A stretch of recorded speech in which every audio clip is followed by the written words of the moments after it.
What is up, everyone? It's David. Welcome back to Gem and MTG, where we talk about graded Magic the Gathering cards. Today is another episode of the Graded Magic Market Review, where we're going to analyze real-world sales of graded cards in the open marketplace. The way that this works is I will pull up different cards at different grades, analyze the selling price, and see what kind of premium those cards got for the grade that they had. Today's going to be PSA edition, so just about all the cards here are PSA. Usually I stick to Beckett, but I've got a lot of requests lately to go over PSA graded cards, so that's what we're going to be doing today. All kinds of good stuff in here. It's a good variety. The way that I split these up is I go over modern cards that were printed, the way I define it is printed after the reserve list ended, then go through some Silver Age. That's pretty much like the Mirage through the Ursus block. Really love that time period in Magic. And then vintage cards, those really old typically reserve list cards that we all love. All right, stay tuned. Let's get into this. Okay, so let's get things started off here with our modern spotlight. So like I said, this is going to be cards that were printed after the reserve list ended, and typically just kind of newer cards in general. Getting started off here with Commander Legends Foil Jeweled Lotus. So this card sold for $200 in PSA 9 mint condition. These sell for around $140. Can't believe it. This is a card that everybody underestimated. And just raw near mint, these are selling for well over $100, around $143. When you adjust for the grading fee, which we do for these videos and these multiple analyses. I did a video called The Graded Multiplier where I go pretty in depth about how these multiples are calculated. If you haven't seen that already, highly check it out. But basically we're tagging on $50 for the cost of grading to the price of the raw card. So once you do that, this card fetched a multiple of 1.03. So really not too much of a premium for the foil jeweled Lotus. This is kind of, typically on newer cards, it's the really iconic stuff that fetches a good premium, or stuff, that's obviously in, PSA 10 or BGS 9.5 condition. But not too much of a premium for just the regular foil jeweled Lotus. You also have to remember there's a lot of different versions of this card, which we're actually going to look at right now. Looking at the extended art foil, this card sold for quite a bit more. This card sold for $375.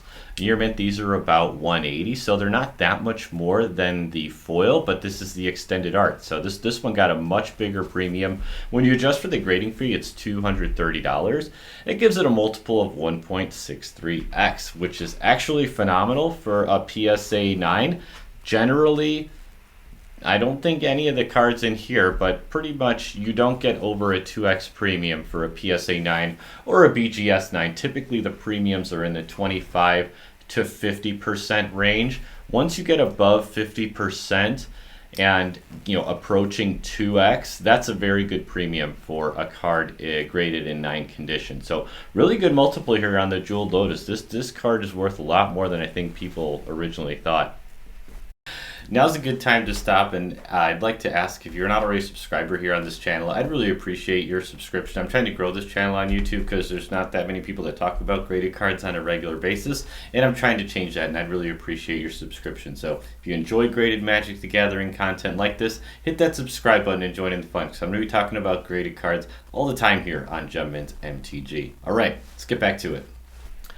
Let's take a look at this. I thought this was an interesting one, and I think this is kind of a lesson in, what to grade and what not to grade. This is a Blightsteel Colossus from Double Masters. This is the showcase foil. This card sold for $105.69. Near mint, these are running $125. So when you adjust for the grading fee at $175, this really did not fetch anything at all. This is a multiple of 0.6x, so this was actually a discount. So when you think about it, if the person that got this, maybe got it on release or pulled it from a pack or something, they might have got a little bit on their money, but I would really avoid grading cards like this. This is it's a showcase foil, but Blightsteel Colossus has just been printed so many times. It's not really, to me, an iconic card in any way. And I am a fan of grading newer cards. Like, I think grading Jeweled Lotuses is a great idea. I think there's a great market for cards like that. But Blightsteel Colossus, just random commander creature, I would stay away from that. And I'm not surprised that this card did not fetch any kind of premium being in PSA 9 condition. Let's move on to look at this. This is a crazy one. I was really surprised by this. So this is LilianA Dreadhorde General, the War of the Spark foil in Japanese. This PSA 10, so this is a PSA 10. This card sold for $5,200. Can you believe that? These, near mint, these are well over $3,000, $3,650. When you adjust for a grading fee, it gives you a multiple of 1.54. So, a couple things to say about this one. One, this is a LilianA Vale sold for over $5,000. That's insane. I can't believe people are buying these, but that's what they're worth. There actually is a pretty good market for these. This type of card is not my cup of tea. If I had $5,000 to spend on a Magic card, I could probably name 1,000 cards I would put above this card. But for the people that like this type of card, these Japanese foils, there's a good market for them. On the multiple, a multiple of 1.54 on a PSA 10 is not very good. Generally, PSA 10s, you're able to pull 2-3x, sometimes even more, which we'll see in other cards. But I think it's a couple of things. A, it's a newer card, and newer cards just generally don't tend to pull the same kind of premiums as something like, an Arabian Nights or an Alpha or Beta card, something like that, a little more vintage. And also, once you start getting into the really high dollar amounts for a raw card, you just don't get the same kind of premiums generally as you do for lower priced cards. Regardless of what type of card that is, when the near mint average is $3,600, you're just not going to get the same kind of multiple. If this card was, a 3-4x, you'd be looking at over $10,000. And I just don't think that you're going to get that for a LilianA Dreadhorde General, even if it's, in PSA 10 condition. So really cool sale though. I just think it's crazy that even newer cards are selling for this high. This is just astronomical amounts. Speaking of newer cards, so here's another, this is the last new card that we're going to go over today, last modern card. So this is the Hidetsugu Devouring Chaos, the green neon ink foil. So this was a really big card not too long ago when Kamigawa Neon Dynasty came out. They did these colored foils, neon ink foils. And there's the green, red, blue, yellow. But they're really pretty. I've seen them. They're really cool looking, and they're different rarities depending on the color. The red is the most rare, but this is the green one. So this green one sold. This is PSA 10. Remember, this is a PSA 10. This card sold for $626. Near mint, they're running about $215. When you adjust for the grading fee, it gives you a multiple of 2.37. So exactly in the range that you would expect for a PSA 10 of 2 to 3x. That's a normal premium for a card like this. And I'm just happy to see that there are newer cards that are getting graded and fetching the same kind of premiums that you would expect for a reserved list or a vintage card, because I'm a big fan of grading newer cards. I've done it myself, and it's something that occurs in pretty much all of the other card collecting, hobbies like sports cards and Pokemon and Yu-Gi-Oh and all that stuff.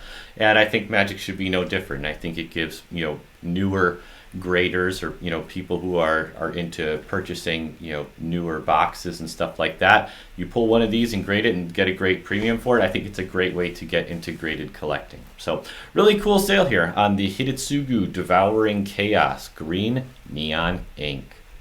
All right, that's going to take us into the Silver Age spotlight. So this is cards, like I mentioned, cards in the Mirage block through the Urza's block when the reserved list ended. That's how I define the Silver Age. Everyone has their own take on it, but anything before that I just consider vintage. So let's go through this first card here. This is Survival of the Fittest, one of the most iconic Exodus cards.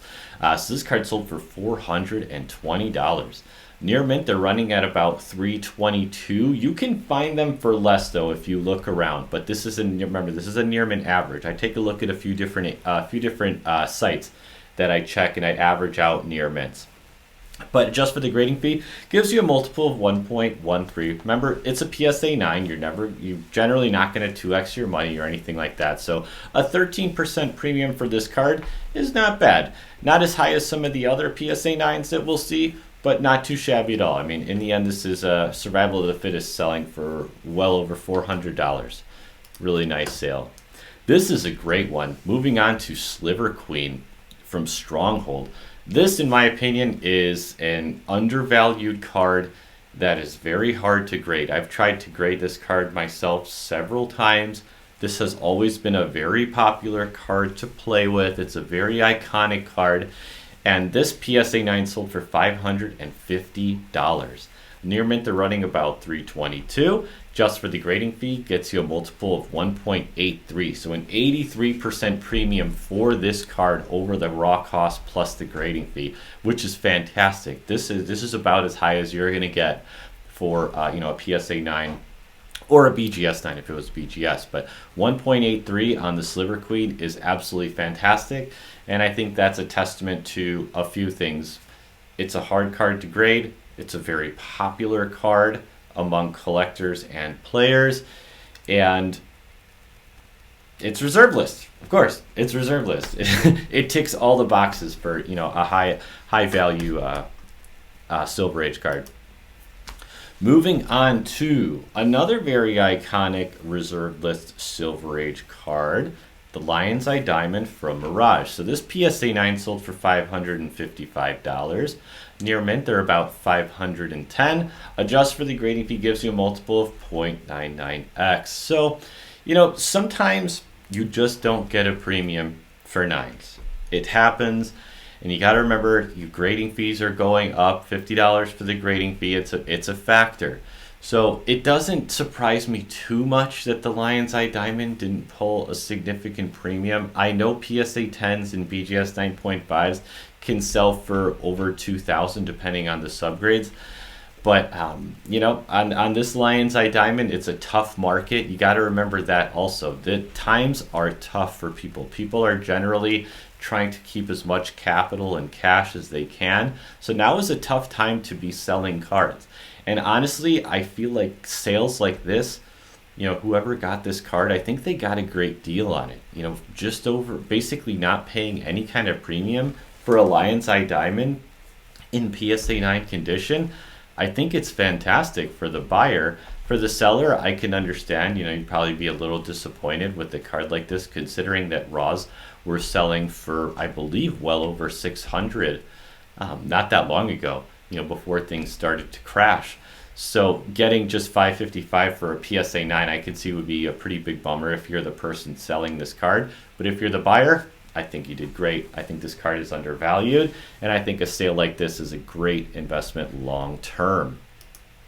Moving on, look at this. I love cards like this. I've talked about it before several times. Cards from Weatherlight and just the Silver Age in general. These kind of second tier reserve list cards that I think are a lot more accessible for people. I'm a really big fan of grading cards like this. So let's take a look at this. This is the Lotus Vale from Weatherlight. This card sold for $150 for a PSA 9 Lotus Vale. Near mint, they're running about $32.50. So when you adjust for the grading fee, just like that Sliver Queen, a 1.82 multiple on a PSA 9 is fantastic. This is about as high as you're going to get.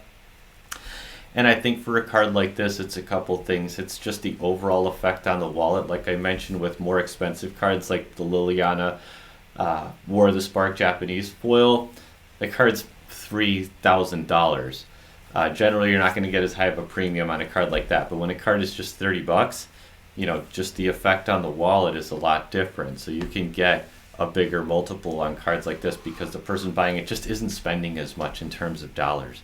But I love seeing cards like this getting graded and sold, and that people are getting more into grading cards like this. I've been grading cards like this for years, and I just think they're just generally undervalued. There's not as many of these out in the wild in really, really great condition as people think, especially as more and more of them get graded.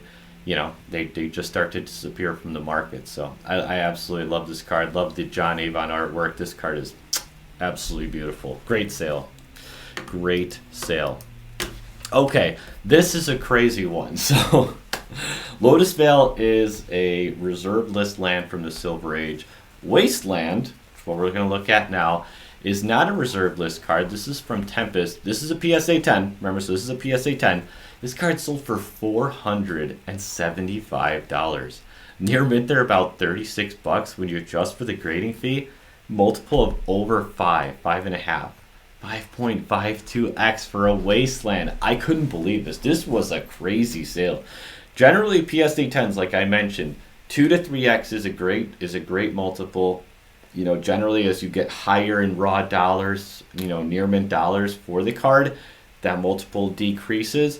But a card like this, it's not on the reserve list, selling for almost $500. This is just wild. I think whoever sold this card got an absolutely awesome price on this. I think this was just a crazy sale, especially in a market like this. This is just absolutely phenomenal. And once again, I'm happy to see strong, healthy sales on cards like this from the Silver Age. Really big fan of grading and buying and selling cards like this. Let's move on to a reserve list card, Morphing, from Urza's Saga. This card sold for $300 in PSA 10 condition. $300 for an Urza Saga Morphling. This is so wild. It's so cool. It's so crazy to see cards like this fetching these great premiums and these high selling prices. I just think it speaks to the strength of the market in certain pockets. Yes, you have sales that don't pull as much, like the Lion's Eye Diamond. That was unfortunate. But then you see cards like this Wasteland, the Morphling. These cards are just selling for really good prices. So this card sold for $300. Near mint, they're about $13.50. They're really not that much at all. Anybody, I'd say just about any can afford to get this card. And so if you dig around and you can find cards like this in really, really good condition, get them graded, and sell them for a 4.72 multiple, I just think it's great. Like, I'm not going to say everything that I said again, but I'm just a really big fan of grading and selling, these second tier reserve list cards. I just think they're awesome, and especially a great way to get into graded collecting. And grading cards on your own. Shop around, see what kind of cards like this you can find. These Silver Age reserve list cards, you hunt around and you can find raws in really, really good condition, grade them yourself, you can make good money. I've done it a whole bunch of times. I've done a whole bunch of videos about it, so really like cards like this. All right, and that brings us to the Vintage Spotlight. So this is all of these vintage cards that we all love. These are the big heavy hitters. We'll get into the heavy hitters, but we're going to start off with some light stuff here. So let's get started off here with the Chains of Mephistopheles. So this is a Legends card. These are CGC 9s. So like I mentioned, most of these cards are PSA, but I just saw a CGC that I thought looked really cool. There was a couple of these for sale in CGC 9 condition, and they sold for $1,467 and $1,358. You can see I have a screenshot of both of those sales, and so I think it's a cool sale for a couple of reasons. I think CGC is starting to firm up and starting to get better premiums. I've seen it, in doing my research, and I've seen it in cards that I've purchased. I've been purchasing CGC graded cards for well over a year now, probably close to 2 years since I got my first one. I know the label's not for everybody, and I personally don't find the label very appealing, but I find their grading to be quite accurate. And I think that cards like this, that that you're buying a 9 and you're getting a 9, and you're not paying as much as you would for a PSA or a BGS. I think there are deals to be had on CGC cards, because I do feel like their grading is accurate, and I feel like the premiums that people are getting for these cards are starting to increase. Like, you look at the multiple on this, yeah, it's not a huge multiple. The one sold for a 7% premium. The one basically got their grading feedback. But I can tell you that a year or two ago, I don't think these CGCs would have sold for any premium at all. It might have been, they might have been in the 0.8, 0.9 range. There were a year or two ago, there were a lot of CGCs that were just selling at negative premiums. Like you weren't even getting your grading feedback on 9s and 9.5s. It was pretty crazy. I was trying to pick them up because I felt like they were undervalued because I do think they're accurately graded. But I think it just kind of speaks to CGC kind of coming up a bit in the marketplace. I think it's still going to take another year, 2 or 3 until they really start to build a reputation in the Magic community. But they're a very reputable grader in other categories. They offer subgrades. I know the label's not for everyone, but hey, get over it. So let's move on to this PSA 9 Alpha Cyclopean tomb. Absolutely beautiful. This card is so cool. If you didn't know already and you look closely at this card, take a look at the casting cost for this Cyclopean tomb. There is none. This is an alpha misprint, so it's a rare card being a reserve list card. It's a rare card being an alpha card, but Cyclopean Tomb in particular in the alpha edition is the only edition that has this misprint missing the casting cost. So it's just really cool. This artwork is absolutely awesome. It's a really iconic card, and this alpha edition with the missing casting cost I just think is so cool. I always wanted one of these, but haven't had the chance to pick one up yet. But this card sold for $2,550. Near mint, these are running a little less than $2,000. These are very hard to find in near mint condition. Basically, any alpha near mint that I'm showing on the screen here is an approximation. It's very, very hard to find alpha cards on the open market in truly near mint condition. So just take that caveat. But a multiple of 25% on this, which is exactly what you would expect. Like I said, most alpha or most cards graded in 9 condition fetch about a 25 to 50% premium. And then you get those more extreme examples like the Lotus Vale and the Sliver Queen that might get closer to 2x, but generally they're in that 25 to 50% premium range. But really cool to see alpha cards still commanding a good premium. I mean, you got to think about it. Market's tough right now.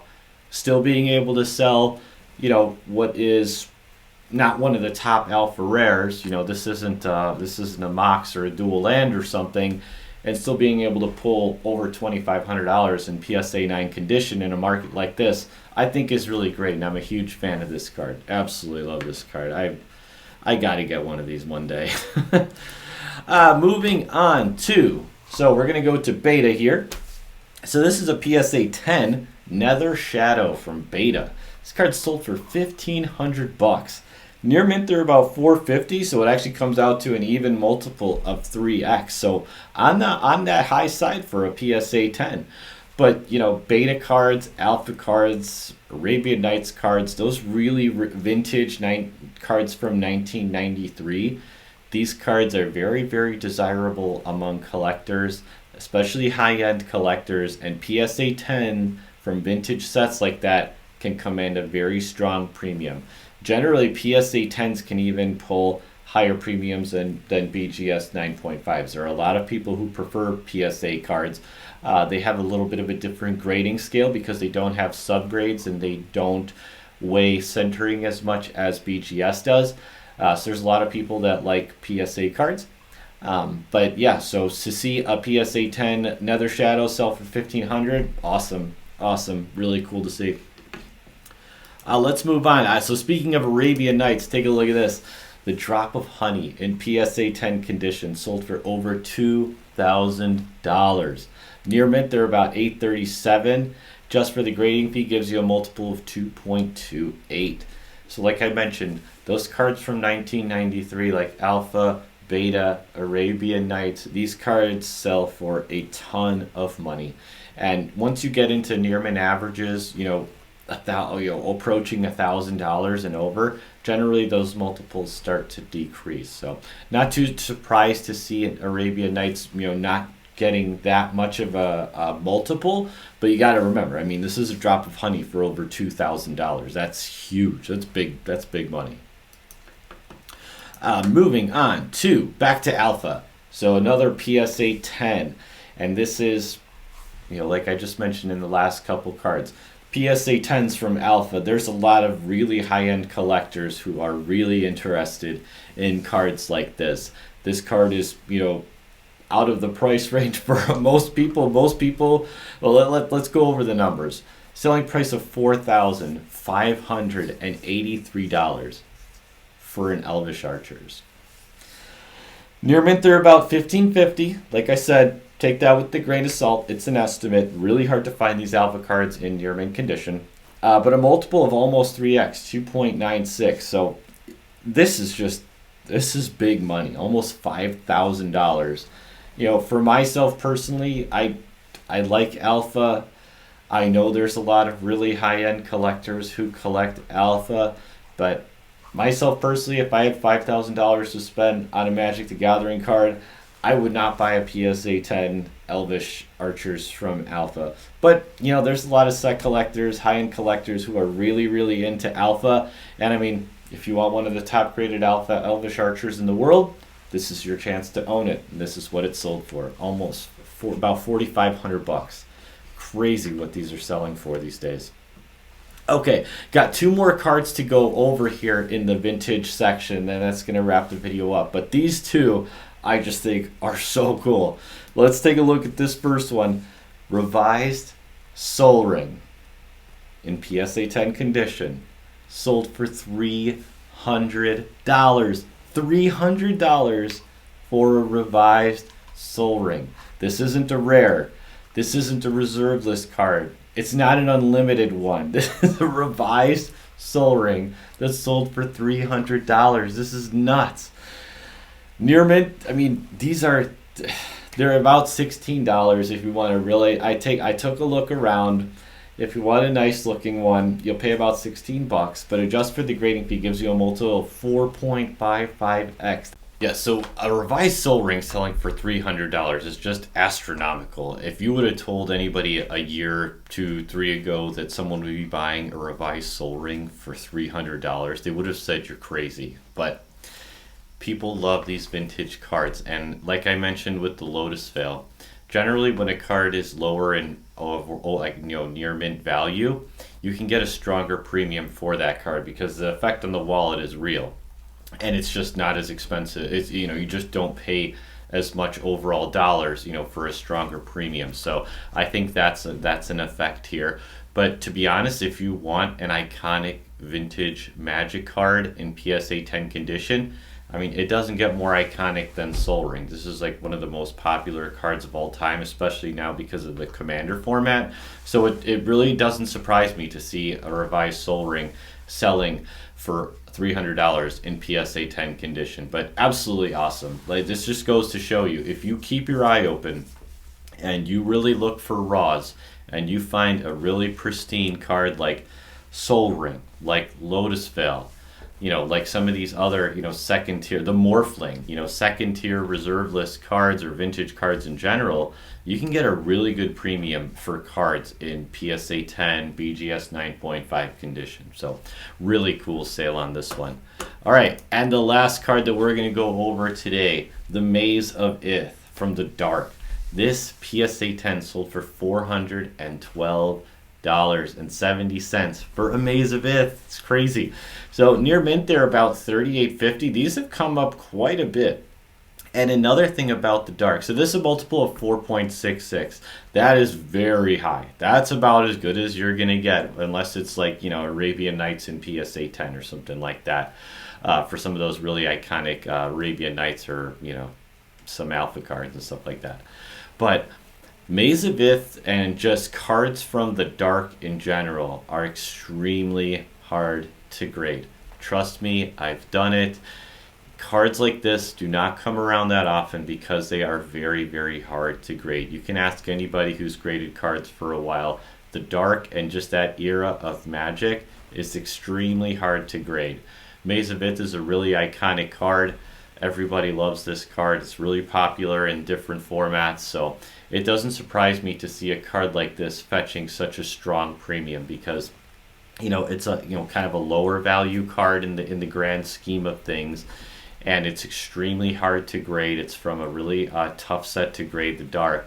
So it doesn't surprise me, but it's still crazy to see a PSA 10 Maze of Ith sell for over $400. Alright, that's going to be the end of the video for today. If you're still here at the end, I really appreciate you. I really love doing content like this. I try to do these videos as often as I can. It takes a really long time for me to prepare them, though, just being honest. A lot goes into these, so I really appreciate you for watching this. If you're not already a subscriber here, I'd really appreciate your subscription to this channel. I am trying to grow it on YouTube because there's just not a lot of people talking about graded cards all the time. And I absolutely love this stuff. I love talking about things like this with you, and I'm so glad that I have an audience to share this data and this type of analysis with. So I hope that you're having an awesome weekend. It's Sunday, and I'm just chilling here this afternoon, getting ready to watch some football tonight. Bears are playing. It's going to be a great way to end the weekend. But I hope wherever you are in the world of Magic, you had a great weekend, are enjoying yourself. And till next time, have a great one.